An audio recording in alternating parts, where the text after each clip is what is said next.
On va continuer de parler du Gabon où Ali Bongo est sorti de son silence pour se poser en maître du jeu. On accueille sur le plateau Emmanuel Vivien Tomi, directeur de publication de Plume Libre. Bonsoir Emmanuel Vivien Tomi. Bonsoir Samuel, bonsoir Firmin et Germain. Salut. Bonsoir à tous ceux qui nous regardent de par le monde. Germain Soussou, vous aviez la parole, vous évoquiez la situation du Gabon, oui, de M. Ali Bongo. Oui. Donc, il faut qu'aujourd'hui, toute la jeunesse, on s'entende à comprendre que les systèmes qui nous ont régentés, quand nous sommes rentrés en démocratie, c'était malgré eux, ces systèmes. Donc, les systèmes ont trouvé justement une faille, une opportunité pour continuer par gouverner. Je ne crois pas que ces gens-là ont véritablement accepté la démocratie telle qu'on l'a souhaité. Mais la question qui avait été aussi posée, est-ce que ça paraît comme une insulte en disant est-ce que nous étions prêts à la démocratie? Aujourd'hui, après... encore prêts aujourd'hui.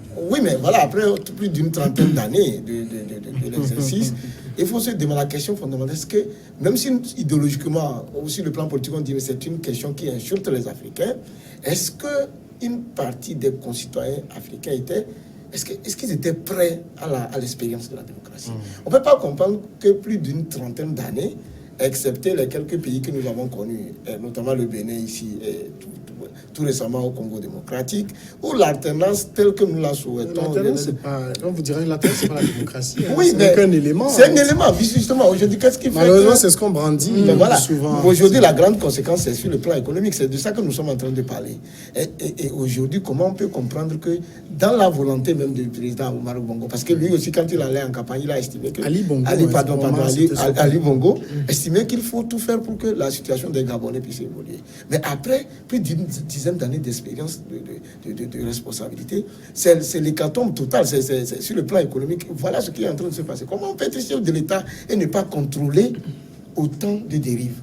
Mais aujourd'hui, ce qu'il tente de se justifier, je ne pense pas. Mais ce qu'il faut retenir, c'est que ces systèmes-là ont beaucoup plutôt peur de la réaction, cette fois-ci, de la population. Parce que les gens en ont vraiment marre. Et pour endiguer ces réactions, quand il y a un problème, on essaie tout simplement de charcuter certaines personnes. Mais je crois que ça, il faut beaucoup réfléchir parce que, comme dans les autres pays, les gens sont toujours prêts aux révoltes et c'est ce qu'il faut éviter. Alors, Fiamès, comme on le disait, ce qu'il faut peut-être dans le cas d'Ali Bongo critiquer, c'est s'il y avait absence de réaction.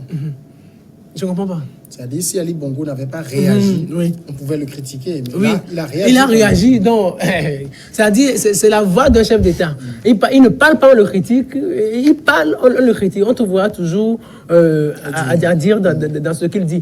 Ce que je voudrais ajouter, moi, en fait, je ne suis pas totalement contre les systèmes. Vous savez, les États-Unis ont un système aujourd'hui. C'est des années qui permettent de construire les systèmes. C'est des années qui permettent de construire des systèmes. Donc, et ces systèmes se construisent dans la royauté, quand vous voyez par exemple, ou dans les longs règnes. Les États-Unis ont limité le mandat de façon coutumière. Tous ceux-là qui venaient, les chefs d'État, ils faisaient assez de mandats. C'est un certain George Washington qui a dit non, moi je suis fatigué, donc j'ai déjà fait 2 mandats, donc il faut que celui-là qui me succède aussi fasse ce qu'il veut. Donc, et ça, c'est devenu une coutume. Quand vous voyez par exemple la France c'est un système. Donc ceux-là qui viennent au pouvoir en réalité, ce ne sont pas eux qui dirigent. Quand vous lisez, je ne sais pas si vous avez une fois lu les leçons du pouvoir de François Hollande, il dit quelque chose de très pertinent que j'ai découvert hier. Je ne sais pas si c'est là où il parlait il parlait des huissiers, il parlait des pompiers avec qui il prenait des selfies au palais de l'Élysée quelques minutes avant l'arrivée de Macron au palais de l'Élysée. Et il disait que par rapport à ces huissiers, ce sont des gens qui sont au palais de l'Élysée. Mais quand tu es chef d'État, tu viens, il te montre la voie à suivre. Et il dit discrétion absolue. Ils ne disent rien sur les prédécesseurs, c'est-à-dire ceux-là qui étaient là avant François Hollande. C'est lui qui, ce sont ces pompiers, ces huissiers-là, ces secrétaires-là, qui ont toutes les informations sur le fonctionnement du palais, mais ils ne disent rien sur leur prédécesseur. Par rapport à tel visiteur, celui-là qui doit venir avant l'autre, telle entrée, tel port, c'est comme ça, on rentre par ici et tout ça. Donc, vous voyez, le palais de l'Élysée a plus de 300 salles. Donc, ce sont ces gens-là qui connaissent le fonctionnement du système. Donc, c'est un système, au fait. Donc, François Hollande, il est arrivé dans ce système et il est parti, ce système est resté là. Donc il est venu, qu'est-ce qu'il est venu faire? C'est la face visible du pouvoir qu'il a essayé, qu'il a incarné. Mais le pouvoir même est là. C'est comme quand vous parlez de Barack Obama. Barack Obama, qu'est-ce qu'il a venu? Il est venu changer. Il a dit, we are going to change the world. Mais quel monde il a pu changer? Le monde des États-Unis, le système des États-Unis est construit il y a déjà des années, des centaines d'années. Toi, tu viens, tu n'occupes qu'une partie. Moi, je ne suis pas contre les systèmes, mais il faut que les systèmes-là... Même si c'est des systèmes de dictature, c'est des systèmes qui n'arrangent pas le peuple ou qui ne défendent pas les intérêts du peuple. Écoutez, il y a des systèmes qu'il faut démanteler. Non, moi je dis, quand je parle du système, ces systèmes-là se confondent à l'État, au fait. Ces systèmes-là se confondent à l'État. Moi, je ne parle pas de la dictature. Donc, il revient au nouveau président de tout faire pour ne pas être sous l'emprise des systèmes. Vous ne pouvez pas. Vous ne pouvez pas être sous l'emprise. Vous ne pouvez pas vous écarter du système. On va pas faire le procès des systèmes. Je voudrais qu'on se concentre un peu sur Ali Bongo. Après Vivien Tomi, après son intervention, l'opposition est montée au créneau pour dire que l'intervention n'a pas rassuré du tout parce qu'il y a Marc Ona, qui est l'un des représentants de la société civile, qui dit qu'il y a eu une utilisation abondante des ciseaux pour faire le montage de cette vidéo. Ce qu'il appelle les ciseaux, c'est les cuts. Quand on coupe et on colle là, c'est ça qu'il a vu. Il dit, mais c'est trop abondant. Si Ali Bongo voulait rassurer, il devait faire une conférence de presse. Vous savez, le cas du président Ali Bongo est un cas spécial. Il n'est pas en bonne santé. Aujourd'hui, il est toujours en convalescence. Il ne peut pas se permettre de faire une conférence de presse ou une conférence en direct. On ne sait pas tout ce qui peut arriver. Donc, heureusement que les médias sont là pour aider les présidents. Donc, un bon montage a été fait pour son discours d'à peine 8 minutes. Ouais. Ben, c'est dire que peut-être on a tourné pendant 1 heure, 2 ou 2 heures ou 3 heures de temps. Et le nécessaire, c'est que le message... Je plains le caméraman. le message est là. Vous savez, le problème des présidents qui sont des fils à papa, c'est que d'abord, ils doivent tout faire. Est-ce que ces gens de présidents, bon, c'est vrai que personne ne leur a demandé non plus de succéder à leur père, mais est-ce qu'on peut jamais oublier qu'ils ont succédé à leur père? C'est impossible. Même aux États-Unis, pour... les Bush, on n'a pas oublié. Avant les Bush, il y a aussi la force des Kennedy. C'est des choses qu'on n'oublie pas comme ça. C'est comme au Togo, il y a aussi des familles qui ont marqué un peu la vie politique du pays. Même après 50 ans, on va continuer par parler de ces familles-là. Aujourd'hui, quand tu es fils à papa, c'est-à-dire que ton père était président et toi aussi tu deviens président, mal élu ou bien élu, c'est pas ça le problème. C'est que déjà, tu as des problèmes parce que tu dois tout faire pour que tes actions ne soient pas les mêmes que ce que faisait ton prédécesseur qui se retrouve être ton père. Alors, aujourd'hui, il faut faire d'abord... il faut montrer au peuple que toi, c'est vraiment toi, comme l'a dit notre président Florian Singbe, et puis lui, c'est lui. Alors, après avoir gagné cette bataille, maintenant, il faudra prouver que, voilà, de quoi tu es capable. Et pour le cas d'Ali Bongo, la maladie aussi a pris une bonne partie de sa carrière. Alors, après, il se remet petit à petit. Il veut montrer à tout le monde, je suis toujours le chef, j'ai toujours mon mot à dire. Je peux changer si je veux, je peux nommer qui je veux, ainsi de suite. Je peux restreindre le gouvernement, ainsi de suite. Donc, c'est du show médiatique. Moi, je l'appelle comme ça, c'est du show médiatique. Après une absence d'un temps, on veut quand même montrer au peuple qu'on est toujours aux commandes, on dirige encore le pays. Et ça parce que pour changer le gouvernement, on n'a pas besoin de faire beaucoup de show autour de cela. Juste un petit communiqué et puis après, on change le gouvernement. Ben, c'est toi qui as été élu. Alors, pour diriger, et tu dois assumer ton mandat. Tu dois effectivement t'entourer des personnes, des collaborateurs qui peuvent t'aider à réussir ton programme que tu as présenté au peuple.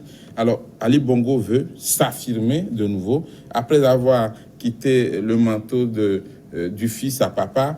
Il faut maintenant montrer qu'on n'est pas encore, on n'est plus malade totalement comme certains veulent le faire croire, et puis montrer qu'on est quand même le capitaine du bateau. Voilà, Samuel, si vous permettez, la phrase que je cherchais, je l'ai retrouvée, c'est dans les leçons du pouvoir de François Hollande. Puis je me soumets au rituel des selfies que me demandent les huissiers, les pompiers, les secrétaires, les aides de camp. Je m'en vais, ils restent. Ils assureront la continuité du pouvoir dans son organisation quotidienne. Discrétion absolue. Ils n'ont jamais dit un mot sur mes prédécesseurs. Sûreté du geste, intelligence des situations, subtilité dans la gestion des personnalités. Ils savent tout des visiteurs qui attendent. Lequel doit passer par une porte ou par l'autre. Lequel doit bénéficier de tel ou égard protocolaire. Je n'oublierai pas leur vigilance. C'est François Hollande qui parle dans les leçons du pouvoir. Oui, mais pour revenir à l'Afrique, notamment au Gabon, je voulais juste dire que par rapport à ce qu'a dit mon frère Vivien, c'est que moi je ne pense pas que c'est le président gabonais qui parle. Hein. Ben, officiellement, c'est ce qu'on voit. Moi je dis et je répète que vu ce qui s'est passé autour de nous ces derniers temps, ben, le système qui contrôle le président lui-même, c'est le système qui s'exprime en disant, mais voilà, il faut sauter tant, c'est les actions du système. Parce que ce dont ils ont peur, c'est la réaction des populations. Parce que si rien n'est fait, les gens ne peuvent pas comprendre que dans le pays, nous avons fait, on détourne, on fait. Et si vous fouillez, vous allez voir que dans cette histoire, il y a des sociétés étrangères qui sont... de toute façon, les bois qui quittent, ça va quelque part. Voilà, et tout ça. Et donc, la population... Mais c'est clair qu'il n'y a aucun président qui dirige seul son pays. Oui, même au niveau du clergé, il y a quand même un groupe puissant qui décide, mais on met toujours quelqu'un devant. Oui, vous avez... Prenons le cas spécifique du président gabonais. Oui. Ben, je n'irai pas dire qu'il est sénile, mais tout le monde sait qu'il est malade.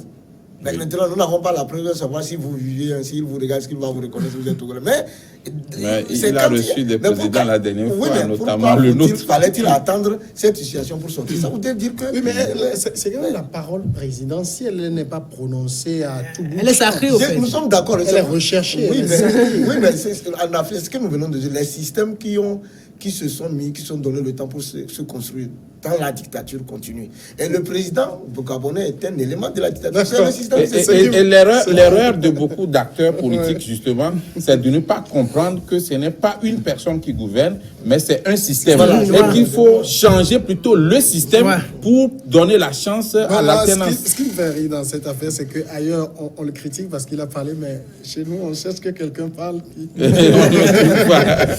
On va passer à la Côte d'Ivoire maintenant. Le gouvernement ivoirien a condamné samedi dans un communiqué des propos d'une extrême gravité appelant à la haine de l'étranger tenus par l'ex-président Henri Konan Bédié 3 jours plus tôt. Actuellement, on fait en sorte que l'Ivoirien soit étranger chez lui, mais les Ivoiriens n'accepteront jamais cela, a déclaré l'ex-président Henri Konan Bédié, selon le communiqué gouvernemental qui reprend la vidéo de M. Bédié diffusée sur le site internet de son parti. M. Bédié y incrimine des étrangers armés présents en Côte d'Ivoire. Le moment venu, dit-il, nous agirons pour empêcher ce hold-up sur la Côte d'Ivoire sous le couvert d'orpaillage. M. Bédié évoque aussi d'autres étrangers qu'on fait venir clandestinement et à qui on fait faire des papiers possiblement pour fausser les élections de 2020. Le prochain scrutin présidentiel, le pouvoir parle de propos d'une extrême gravité appelant à la haine de l'étranger. Emmanuel, on connaît le passé de Henri Konan Bédié avec son fameux concept d'ivoirité. On sait où ça a mené la Côte d'Ivoire. Le voilà encore à la manœuvre. Vous savez, Dieu même a créé le diable. Et puis après, il en a eu pour son compte. Et ça continue d'ailleurs, parce que le diable n'a jamais lâché Dieu. Il s'en prend aux enfants de Dieu.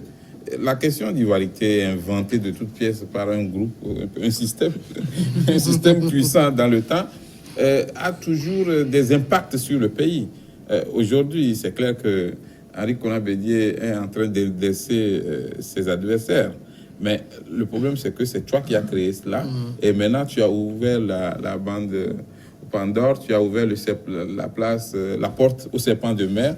Mais comment arriver maintenant à attraper ou à arrêter le serpent de mer, à lui couper la tête? Le serpent de mer, on ne sait même pas si ça existe réellement. Aujourd'hui, le problème est très grave du moment où on commence par s'inquiéter du fait qu'on délivre 2 sortes de certificats de nationalité. Un certificat de nationalité pour les Ivoiriens purs, les Ivoiriens de souche, les Ivoiriens nés de mère et de père ivoiriens, et un certificat, une sorte de photocopie pour ceux qui ont un parent ivoirien ou ceux qui ont adopté la nationalité ivoirienne. Et le problème, c'est que ce pays, la Côte d'Ivoire, qui était quand même une grande puissance dans la sous-région, a connu justement une crise ensanglantée à cause de cette question d'ivoirité. Il y a des Ivoiriens qui ont pris des armes justement pour combattre parce que la question d'ivoirité avait fait une discrimination qui ne permettait pas à certaines personnes de s'approcher du pouvoir. Alors, ce qu'on ne peut pas comprendre aussi, c'est que en Afrique, beaucoup d'accords politiques tombent en lambeaux du jour au lendemain. On ne sait pas ce qui se passe. À un moment, Henri Konan Bédié et puis Alassane Ouattara étaient les meilleurs amis du monde. Le jeune Guillaume Soro et Alassane Ouattara étaient devenus des amis très très serrés. Et puis après, maintenant, chacun prend son clan, chacun prend ses claques. Et puis, on cherche effectivement à éliminer, à empêcher l'autre. Alors, c'est un danger. Et si le peuple ivoirien n'y prend garde, on risque de retomber encore dans les mêmes problèmes. Maintenant, est-ce que c'est ce que Henri Konan Bédié dit qui est le plus grave? Non, plutôt c'est la pratique. Quels sont ceux qui sont au pouvoir aujourd'hui? C'est Alassane Ouattara qui est au pouvoir. Alors si, en Côte d'Ivoire, on délivre 2 sortes de certificats de nationalité, c'est qu'on est en train de créer encore une tension, on est en train de préparer le terrain pour une autre crise. Et c'est dommage parce que malheureusement, la crise de la Côte d'Ivoire a eu des impacts sur nos pays. Dans le nôtre. Voilà. Alors ici, c'est vrai qu'Henri Konan Bédié joue sur un terrain qui potentiellement peut être très glissant, mais ce qu'il dénonce dans les faits, est-ce que ça ne se fait pas?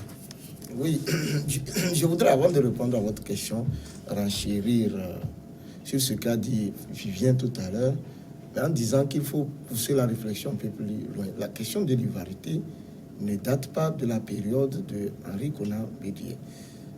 Lorsque nous avons voulu comprendre, lorsque les problèmes sont nés, quand vous fouillez l'histoire, vous voyez les historiens, on vous remonte jusqu'en 1930, où déjà le problème se posait. On n'a pas tellement le temps de développer, mais à partir de 1930, la question de l'ivoirité s'est posée.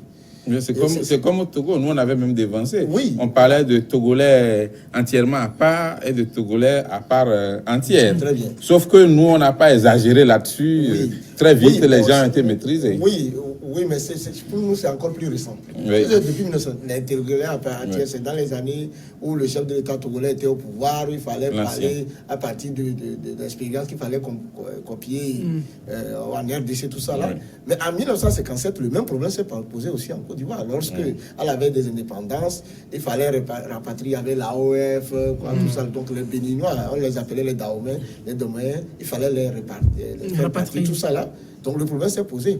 Puis, en troisième position, dans les années 1970 déjà, avec le président en fait Boigny, le problème s'est posé encore. Où le président en fait lui a tenté de voir s'il pouvait concilier. Il a même voulu qu'il y ait une loi où on donne même des papiers, même aux étrangers, tout ça là. Mais quand nous sommes entrés en 90, alors la question politique s'est évitée. Oui. Où déjà le Front populaire ivoirien de Laurent Gbagbo estimait que c'est vrai que c'est bien de vivre ensemble, mais que la question des étrangers était utilisée par le président Houphouët-Boigny comme un bétail électoral. Donc il fallait résoudre ce problème-là. Mais lorsque le FPI avait posé le problème, ce n'était pas dans des termes de xénophobie, c'est-à-dire que ils ont fait le constat qu'on utilisait les étrangers, on les faisait passer pour faire voter, donc il fallait trouver une solution. Mais le problème politique s'est posé lorsque le président est décédé. Donc c'est là où j'arrive à ce que vous avez dit, donc où Henri Konan Bédié a pris le pouvoir. À partir de cet instant-là, lui, il a utilisé, c'est le premier à avoir instrumentalisé, et c'est lui qui a fait en sorte que les professeurs d'université, les philosophes, tout ça, là, théorisent la notion de l'ivoirité. Voilà. C'est là où la division a commencé. Et il l'a utilisé. Et il l'a utilisé véritablement. C'est là où, et comme vous l'avez dit, avec les drames que nous avons connus. Donc aujourd'hui, vous savez que la Côte d'Ivoire vient de loin. Avec aujourd'hui les cartes politiques qui sont distribuées. Même si le président Gbagbo n'est pas encore revenu au pays, il a quand même bénéficié d'une libération avec son collaborateur. Charles Blé Goudé. Vous savez que hier, c'est une coalition qui a porté M. Alassane au pouvoir. Cette coalition n'existe plus. Vous savez que le troisième larron, M. Guillaume Soro, dont on parle, n'a pas oublié ses velléités présidentielles. Face à tout ça, là, l'actuel président est inquiet. Ben, je ne sais pas si lui, il a eu quand même l'article 75 nouveau chez lui, mais il y a des inquiétudes. Et donc, le président actuel prépare des lendemains. Malheureusement, en donnant les papiers dont vous venez de citer, il est en train de préparer, lui, à sa manière, sa sortie du pouvoir. Mais est-ce que c'est la sortie chaotique qu'il souhaite? Parce que c'est la véritable question. Donc, la Côte d'Ivoire, j'ai la chance d'être sur une plateforme de plusieurs intellectuels où nous avons débattu la Côte d'Ivoire, notre souci. Des Africains, les gens s'inquiètent véritablement, comme vous l'avez dit. Ils ont même peur que ça soit pire qu'avant. Alors, ici, le gouvernement écrit que le gouvernement tient à rappeler que l'instrumentalisation de la haine de l'étranger par le président Henri Konan Bédié, les dérives qui en ont résulté ont été à la base des différentes crises que notre pays a connues depuis le décès de Félix Houphouët-Boigny en 93. Ça veut dire clairement que pour le gouvernement ivoirien aujourd'hui, c'est un terrain où il ne faut pas s'aventurer. Oui, et le gouvernement ivoirien, mais le patron c'est qui? Et c'est Alassane Ouattara. Il sait que c'est lui qui est visé dans toute cette affaire. C'est lui qui est pointé du doigt. Quand on parle de l'ivoirité, c'est pour l'empêcher au fait de se positionner encore. Même s'il advenait qu'il se repositionne, donc qu'il ne soit pas vainqueur du scrutin. Donc lui, Alassane Ouattara, lui seul, il est en train d'avoir des poids lourds contre lui. Tout d'abord, Guillaume Soro qui va rallier le camp Gbagbo et Blé Goudé, et le président, l'ancien président Bédié qui va rallier le camp Gbagbo. Donc il se retrouve seul. Donc il faut qu'il fasse extrêmement attention. Mais dans cette situation, dans cette posture, il va organiser des élections qu'il ne va pas perdre. Donc, il va tout faire, mettre tout en place pour rempiler en 2020. Parce qu'il se retrouve seul. Soit il descend du pouvoir, il quitte le pouvoir, on le prend, on va lui rappeler son passé, tout ce qu'il a eu à faire au temps de la rébellion, comment il finançait les rebelles à l'époque, soit où on va l'envoyer à la CPI. Donc, il y a beaucoup de choses qui se préparent. Parce qu'il a déjà envoyé des gens à la CPI. Avec la bénédiction de la France. Il a ouvert la voie. Il a ouvert la voie. Donc, il a tellement peur. Donc, c'est une situation qui met toute la sous-région, la région ouest-africaine en danger. Mais dans un pays où 25 millions de populations, vous avez pratiquement une dizaine de millions qui sont des étrangers. On ne joue pas avec ces genres de questions-là. Oui, mais c'est des gens qui construisent le pays. C'est là où les politiciens ne vont pas cesser de nous étonner. Parce qu'aujourd'hui, on se pose la question de savoir où est-ce qu'on veut en venir en Côte d'Ivoire. Est-ce qu'on aime véritablement la population ou bien on veut juste soit garder son fauteuil ou retrouver le fauteuil? Parce que, vous savez, en Côte d'Ivoire, il y a beaucoup de choses qui se sont passées depuis le temps de la chute de Henri Konan Bédié, le militaire qui a été tué, tout ça là. Mais moi, le général Guy. Oui, je pense que les pays se ressemblent, mais ne sont pas les mêmes. Vous savez, en Côte d'Ivoire, on peut organiser des élections et perdre. Maintenant, est-ce qu'on se maintient au pouvoir par la force ou, bon, est-ce qu'on part? Ça aussi, on va pas demander à Gbagbo. Oui, il va répondre. Moi, je vais juste soulever quelque chose. Je pense que cette histoire de double citoyenneté, ou comment on l'appelle double citoyenneté, où il y a deux types de citoyens. C'est ce que je cherchais. Deux types de citoyens. Je pense que ça existe aussi en Occident. Ça, c'est parce que c'est ce que les Taubira avec François Hollande ont voulu instituer avec la déchéance de la nationalité. Voilà. La nationalité française. La nationalité française. Ça, aux États-Unis, ça existe toujours, mais sauf qu'on n'en parle pas. C'est-à-dire, vous êtes né aux États-Unis, vous avez la nationalité, il y a des crimes que vous commettez, on vous déchoit de votre nationalité. C'est deux types de citoyens. Ça existe, mais sauf qu'en Occident, on ne l'instrumentalise pas trop sur le plan politique. En Afrique, on est un nouveau politicien, on veut tout. D'accord, on va la poser, on revient après pour continuer avec le Libéria.